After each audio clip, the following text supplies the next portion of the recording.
friends, welcome to Tilaka's Kitchen. இன்னைக்கு நான் வந்து தேங்காய் புரட்டியும் கார சட்னியும் செய்ய போகிறேன். அது எப்படி செய்கிறேன்னு சொல்லி காட்டுறோம். வாங்க வீடியோக்குள்ள போவோம்.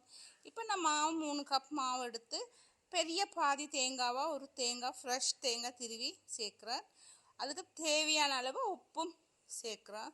சேர்த்து சீனி வந்து கொஞ்சம் ரெண்டரை தேக்கரண்டி அளவு சேர்த்து இப்போ இதை நல்லா தண்ணி தெளித்து நல்லா ரொட்டி மாவு சப்பாத்தி மாவு பதத்துக்கு நல்லா பிசைஞ்சி அதை வச்சுட்டு நான் கார சட்னிக்கு என்னென்ன தேவைன்னு சொல்லி நான் அதையும் காட்டுறேன். இப்போ இந்த மாவு சீனி தேங்காய் எல்லாம் போட்டு நல்லா பிசைஞ்சி வச்சுருக்கிறேன். இப்போ இது 4 உருண்டையாக இருக்கிறதுக்கு என்ன நான் அச்சில் எடுத்து சின்னதாக எடுத்து ஒரு 10-12 ரொட்டியாக நான் எடுப்பேன். இந்த மாதிரி ஒரு அச்சு ஒன்று எடுத்துக்கொள்ளணும். இப்போ ஒரு மூடியோ ஏதோ ஒன்று எடுத்து இதிலேருந்து இப்படி நாங்கள் செய்துட்டு தோசை தவாவில் போட்டு பிரட்டி எடுக்கணும். கொஞ்சம் எண்ணெயோ பட்டரோ தேய்க்கணும். தேய்ச்சிட்டு அதை போட்டு அந்த ரொட்டியை வந்து சாப்பிட்றதுக்கு அவ்வளோ டேஸ்ட்டாக இருக்கும். வெறும் ரொட்டியே சாப்பிட்லாம், சட்னி கூட தேவையில்லை, அவ்வளோ டேஸ்ட்டாக இருக்கும். இந்த குழந்தைகளும் நல்லா விரும்பி சாப்பிடுவாங்க. இது அவ்வளோ டேஸ்ட்டாக இருக்கும். இது இந்த சுகரும் தேங்காயும் சேர்க்குறபடியாக இப்போ இதை நல்லா போட்டு பிரட்டி எடுக்கிறேன். நான் கொஞ்சம் 2 பக்கத்துக்கும் மாறி ஒரே பக்கத்துக்கு விடக்கூடாது.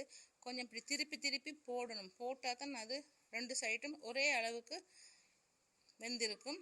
இப்போ இதை விட பெருசாக தேவைண்டாலும் பெருசாகவும் ஊற்றலாம். நான் இது ஒரு அச்சி வச்சுருக்கிறேன், அதில் தான் இப்போ செய்கிறேன். இந்த கடைகளெல்லாம் இப்படித்தான் இருக்கும். நீங்கள் தேங்காய் ரொட்டின்னு சொல்லி விற்பாங்க, நல்லா டேஸ்ட்டாக இருக்கும். இப்போ இதெல்லாம் நல்ல அளவாக ஒரே அளவுக்கு வெந்துட்டுது. இப்போ இந்த கார சட்னிக்கு நான் ஒரு 8-10 பூண்டு சேர்க்குறேன். சேர்த்து புளி கரைசல் வந்து ஒரு 2 மேசக்கரண்டி அளவு புளி கரைசல் சேர்க்குறேன். இது கார சட்னி 2 தேக்கரண்டி அளவு தனி மிளகாத்தூள் சேர்க்குறேன். வெறும் மிளகாத்தூள், குழம்பு மிளகாத்தூள் இல்லை, தனி மிளகாத்தூள் சேர்க்குறேன். சேர்த்து அதுக்கு கொஞ்சம் உப்பு கொஞ்சம் தூக்கலாக சேர்க்கணும், ரொம்பவும் இல்லை. சேர்த்து அதுக்கு நாங்கள் கொஞ்சம் எண்ணெய், நல்லெண்ணெயோ நெய்யை விட நல்லெண்ணெயோ நாங்கள் பாவிக்கிற எண்ணெயோ சேர்த்து இதை அடுப்பில் வச்சு நாங்கள் ஒரு சின்ன ஒரு பாத்திரத்தை வச்சு நல்லா நெருப்பை கொஞ்சம் குறைச்சிட்டு கரண்டியால் கைவிடாமல் கிண்டிக்கொண்டே இருக்கணும்.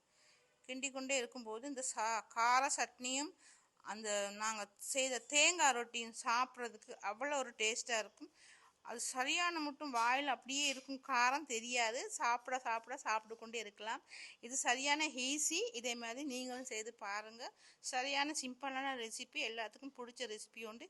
இதை எப்படி செய்தேன்னு பார்த்து பிடிச்சிருந்தால் லைக் பண்ணி ஷேர் பண்ணி எனக்கு சப்ஸ்கிரைப் பண்ணுங்கள்.